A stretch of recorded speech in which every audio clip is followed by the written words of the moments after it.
Good morning, day 4। সকালবেলা উঠে ready হয়ে নিয়েছি, গাড়ি নিচে দাঁড়ানো আছে। আমরা এখন উমগট রিভারে যাব বোটিংয়ের জন্য।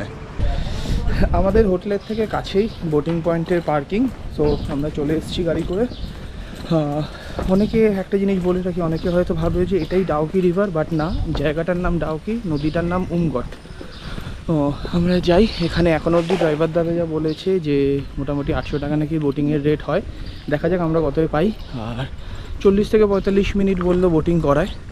তো সবটাই জানতে পারবো, তোমাদের সাথে শেয়ার করবো।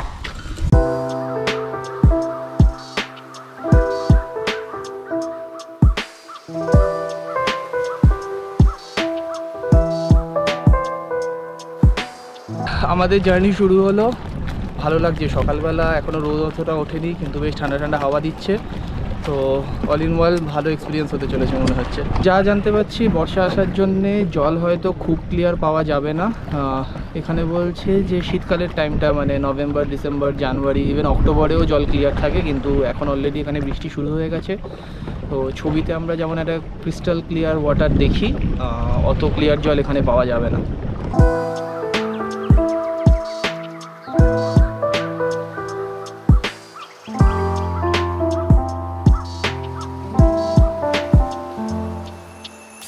ভোরবেলা সুন্দর ঠান্ডা হাওয়া দিচ্ছে, the experience is really beautiful.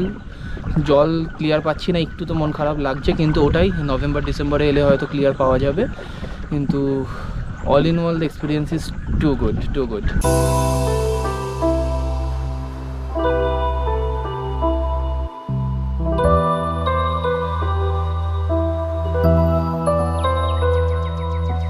Boating ডান।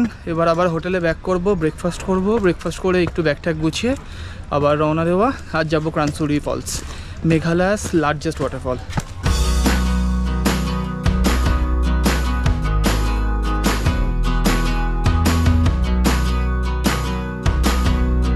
আমরা ক্রানসুরির পার্কিং লটে এখন দাঁড়িয়ে। আসতে মোটামুটি খুব টাইম লাগেনি, 1.5 ঘন্টা মতো লেগেছে। এখানে 50 টাকা পার্কিং ফি দিয়ে এবার আমরা এগিয়ে চলেছি। এন্ট্রি ফির ব্যাপার এখন অবধি জানতে পারিনি, জানলে তোমাদের জানাচ্ছি। কিছু দোকানপত্র আছে, ওই চিপস, কোল্ড ড্রিঙ্কস, এগুলো কিনে নেওয়ার থাকলে কিনে নেওয়া যেতে পারে। আর দেখি এবার আমাদের কেমন জার্নি চলে। এখানে হাঁটাটা নর্মাল পাথুরের রাস্তার মধ্যে দিয়ে, ডবল ডেকার রুট ব্রিজে যেমন কন্টিনিউয়াস সিঁড়ি ছিল, এখানে এখনও অবধি তা না। কিন্তু হ্যাঁ, প্রপার রাস্তা বলে না, পাথুরের রাস্তা, তার মধ্যে দিয়ে এখনও অবধি হেঁটে হেঁটে চলেছি আমরা। এই জন্যেই বলতে নেই, সবে বললাম সিঁড়ি নেই, আর কন্টিনিউয়াস সিঁড়ি শুরু হলো যথারীতি। এটাও পুরো সিঁড়ি, অতটা হয়তো খাড়াই নয় ডবল ডেকারের মতো, কিন্তু কন্টিনিউয়াস সিঁড়ি। এন্ট্রি ফি পার পার্সন 50 টাকা করে, আর বোটিংয়ের আলাদা 100 টাকা, অ্যান্ড লাইফ জ্যাকেটের আলাদা 100 টাকা। এন্ট্রির জায়গাতে খালি এন্ট্রি ফিটাই দিতে হলো, আর বোটিং আর এগুলো নিচে দিতে হবে। আমরা লাইফ জ্যাকেট পরে রেডি এবার জলে নামার জন্যে। রোদ্দুরের মধ্যে জল দেখে তো খুব ভালো লাগছে, আশা করছি ভালো এনজয় হবে।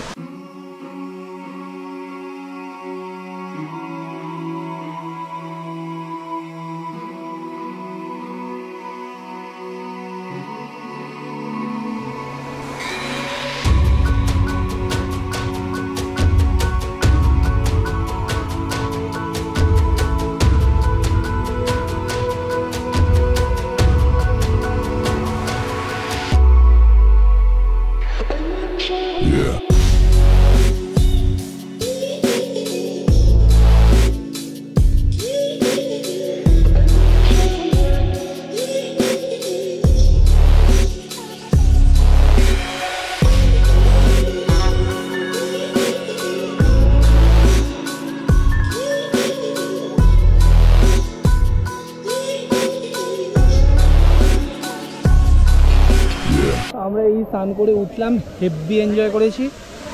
লোকজন এখন অনেক বেড়ে গেছে, বাট অ্যাজ ইউজুয়াল জল ঠান্ডা, জলের ফোর্স যথেষ্ট পরিমাণে, খুব এনজয় করেছি।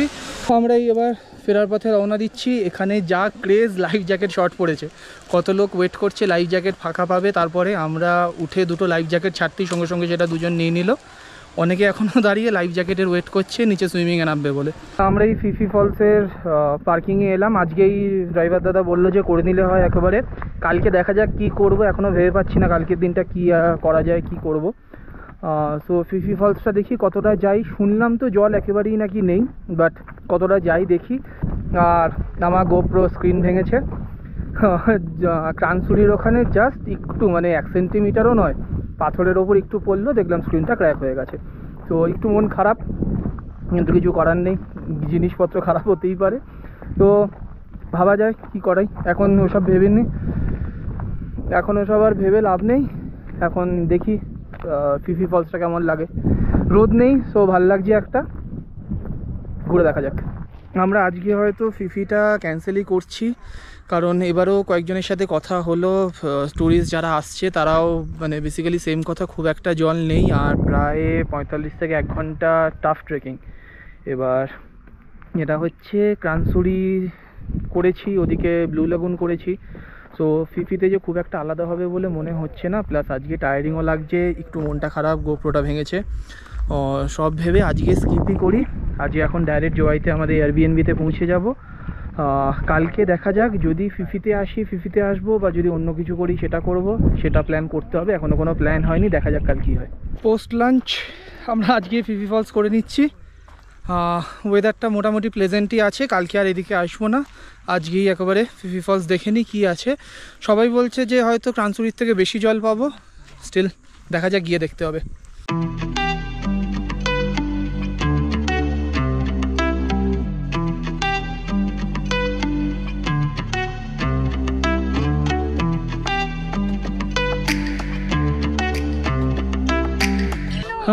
এখানে ফার্স্টে ক্যাম্পিং সাইট থেকে নদীর ওপারে যাওয়ার জন্য বোট নিতে হচ্ছে, পার পারসন 100 টাকা করে নিচ্ছে আপ ডাউন।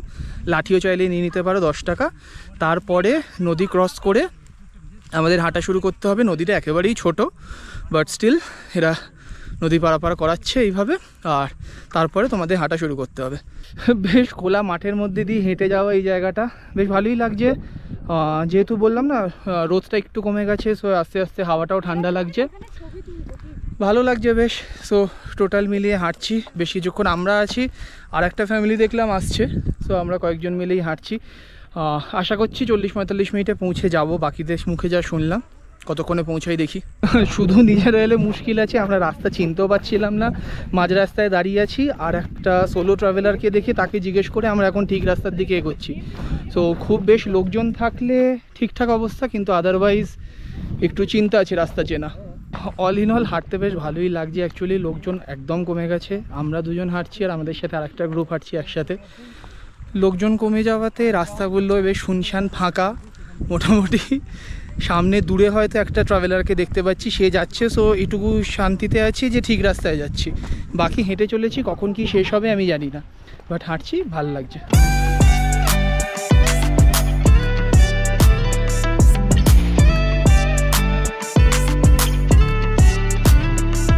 আমরা ফার্স্ট লেভেলে এসে পৌঁছেছি। এটায় 3টে লেভেল আছে বেসিক্যালি, ফার্স্ট সেকেন্ড থার্ড। আমরা ফার্স্টেরটায় পৌঁছেছি।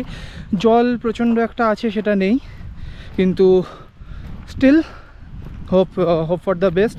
আমরা ফার্স্টেরটা আপনাদের দেখাচ্ছি, তোমাদেরকে দেখাচ্ছি, তারপরে আমরা নিচে নামবো।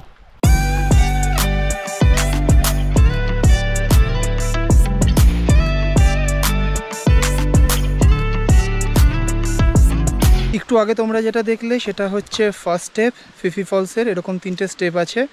এইখান থেকে বেসিক্যালি ট্রেকটা শুরু হয়, এবং এখান থেকে রাস্তা আমি যা দেখতে পাচ্ছি বেশ ভালো রকম স্টিপ, সো বুঝে সুঝে নামতে হবে, এবং খুব একটা সোজা হবে বলে মনে হচ্ছে না।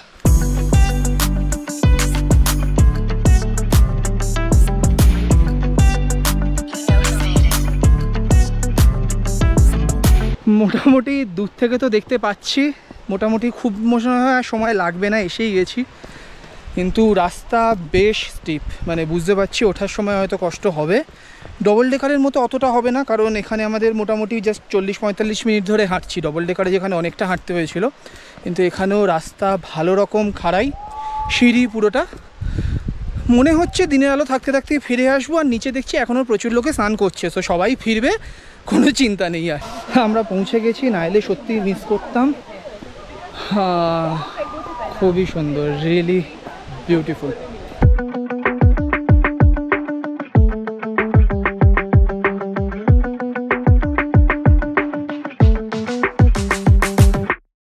রানসুরিতে নেমেছি বলে, নইলে এখানে নামতে আরও ইচ্ছা করছে। এখন মোটামুটি সন্ধে হয়নি, কিন্তু সূর্য ডুবে গেছে, বেশ ঠান্ডা, এখন নামাও যাবে না, প্লাস দেরিও হয়ে যাবে, সো কিছু করার নেই।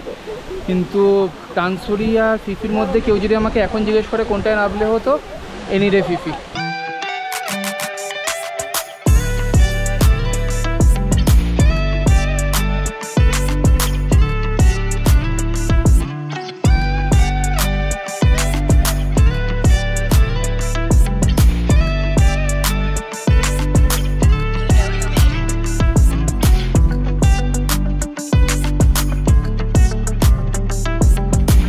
আমরা এবার ফেরত যাব। সত্যি ভালো লাগলো, মানে এক ফোঁটা মিথ্যে নেই এখানে। এই বিকালের দিকে সূর্য পড়ে গেছে, অসাধারণ এক্সপিরিয়েন্স। এখন ফেরত যাই। এই মোস্ট প্রবলি আমাদের হোমস্টেতে পৌঁছতে সন্ধে হয়ে যাবে। সন্ধে কি, এখন 5টা বাজে, হয়তো উপরে যেতে যেতেই 6টা, তারপরে আমাদের এয়ারবিএনবি পৌঁছতে অ্যারাউন্ড 7টা হয়তো বাজবে। সো এখন আগে ফেরত যাই, দেখি কতটা কষ্ট হয় না হয়, তারপরে আবার দেখা হচ্ছে।